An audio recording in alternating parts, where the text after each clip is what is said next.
I spoke with Alexandra, a family carer based in Clare, who shared a deeply personal perspective on the ongoing fuel protests. She described the fear and uncertainty she faces when it comes to accessing emergency medical care for her daughter, particularly if road blockages were to delay an ambulance. While acknowledging people's right to protest, Alexandra raised serious concerns about the potential risks to vulnerable individuals and calls for more targeted, responsible forms of demonstration. And when I spoke with Alexandra earlier, I began by asking her to outline her situation and why this issue is so critical for her and her family.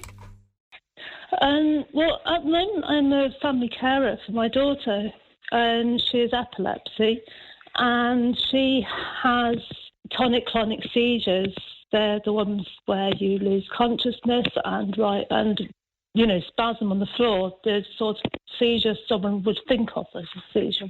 Her shortest one has been 25 minutes long. Her longest has been 70 minutes. And this is with medical intervention. And midazolam given, which is supposed to stop the seizure, but it generally doesn't. It generally needs a few doses, which would require paramedics and oxygen. And which would also require an ambulance to turn up at my house if there was an emergency, and also to bring us to hospital. And what these people don't seem to realise is that any kind of delay in an emergency vehicle, it could be seconds, that could result in someone's death. Those sorts of seizures can result in death. They're very long. Anything over 5 minutes is classed as status epilepticus. It is very dangerous. So, Alexandra, if an ambulance was delayed getting to you, your daughter's not just well-being but life could be at risk. Has this been a real risk before? It has. I've waited 45 minutes for an ambulance before when there hasn't been one available. Locally, there is an ambulance station in Scarif, but it's got a very wide catchment area. Okay. So quite often they might not be there. So we've waited for an ambulance from Limerick or Ennis. Can I ask, Alexandra, Yeah. the fuel protests have been going on for a number of days now, since Tuesday. What experience of any have you had of them? Have you been caught in any of the protests anywhere? I haven't been out. I haven't been inclined to go out. I'd rather save fuel. And I haven't had a need to drive out. I've seen the photographs on the road. I've seen what the state of the motorway, whether it was yesterday. So you're saving fuel on both fronts by not driving out and not wasting fuel getting caught in the protests themselves, which is, I suppose, a win-win in that sense. How have the fuel protests in Clare affected your sense of safety when it comes to accessing urgent medical care for your daughter? Is that a real concern for you? It is, yeah, it is. Plus also, once you're in a hospital, there might be short of staff because they can't get to work on time. They might have been delayed. If this carries on, there could be a shortage of medical supplies or medication in the chemist if they continue to be as arrogant, to be honest, as they are being.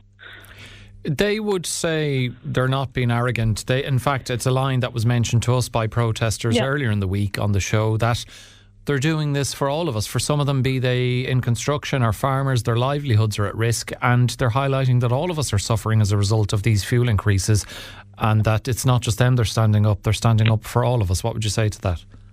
Oh, I totally agree that there should be a reduction in the fuel prices and the tax. I'm poor, living rurally, not exactly going to argue with that, but there are other ways that there could be protests. Why is the price hikes like they are? Because of an illegal war that's going on in the Middle East. Protest at, places that should be more effective. The Israeli embassy and American embassy and the Doyle. So protest where you feel intelligently, I think was a phrase you used. Yeah, and demand certain things. Join, there's 40 plus countries wanting to discuss stabilising the Strait of Hormuz and including Iran in that conversation. Join them.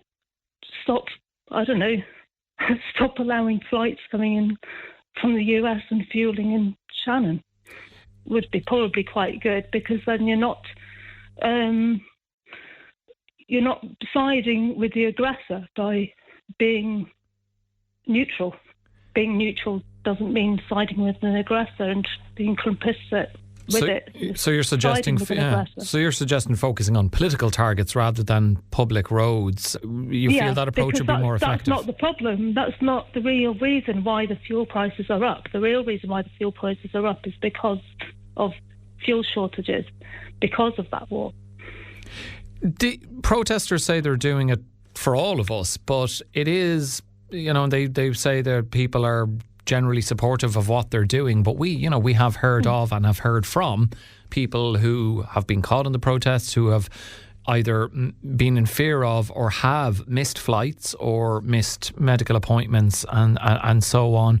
What would you like the protesters to understand about the potential impact of road blockages on families like yours? Even though we have heard they're urging people not to use the hard shoulder, if someone has an emergency situation, they're trying to let them through. What would you like to say to them?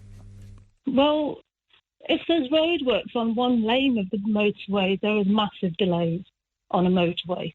So if they're blocking 2 lanes of the motorway and just leaving a hard shoulder for everyone to pass, including emergency vehicles, that's going to create massive delays on someone in an emergency vehicle, no matter what kind of vehicle it is, whether it's ambulance, fire engine, police, or whatever, trying to get through.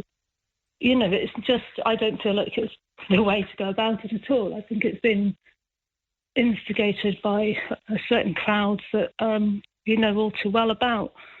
Which was a point that both Timmy Dooley made on Thursday's show, and indeed one of our listeners.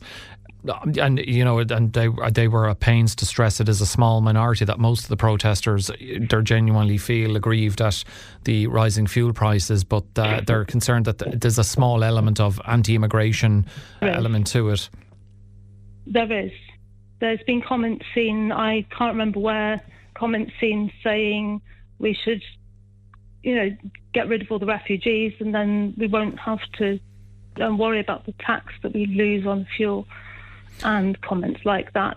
So we can see where this is coming from. It's got very, very distinct reminders of certain protests in the past, but they make themselves look quite big by blocking an entire motorway, and then people get stuck behind them, so they look bigger rather than people are just creating a traffic jam. Alexandra, where do we go from here? They want the government to speak to them, but the government want to deal with official or representative bodies. Yeah. The Defence Forces, of course, have been called in to address blockages at fuel depots and so on. You're worried about ambulances potentially being delayed trying to get to your home and to your daughter, but is there any element of your daughter's condition that requires you to leave to get medication? Are you worried about being caught if you ultimately do have to leave the house? I live rurally. I'm near a little village, so I don't. But, there's also the chance that the medication may have got stuck on the way. The delivery drivers need to be able to deliver to chemists on time. You can order your medication, but then they have to get the medication in before what you have runs out. And when you haven't, they've done this suddenly. So there are people probably thinking, I would have ordered it earlier in the week. Yeah, before this happened. You can see how that could be a potential concern. Just before I let you go, you've addressed protest organisers. What would you say to policymakers? How do you the government? How do you think they should proceed in handling these protests? Obviously, the Defence Forces is getting involved now, but do you think they should talk to any of the potential representatives or leaders of the protests? I think the openness is to talk to them.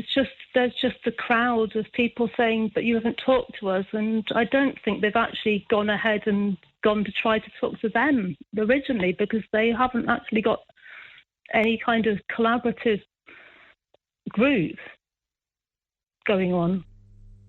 seems. They say talk to us, but who's us? Some people in front of tractors. Yeah, and they haven't actually gone to the right place. They're on motorways. No one's going to meet them on a motorway to come and talk to them. Well, look, we do appreciate you joining us, Alexandra, and hopefully a scenario in which an ambulance is delayed getting to your daughter does not arise. Also, I wanted to say another thing, that someone on a chat I'm on, a carer's chat, they said that their carer leaves Ennis to go to Loughrea to do her work, and yesterday it took 6 hours to get to Loughrea, so she ended up sleeping in her car rather than go to Loughrea, go back, and then go back to Loughrea later on in the day to do the other bit of work she needs to do in someone's home. She comes to someone's home to help with caring. A real life consequence of these protests. Yeah. Alexandra, thank you so much for joining us. Stay safe and thank you. Thank you.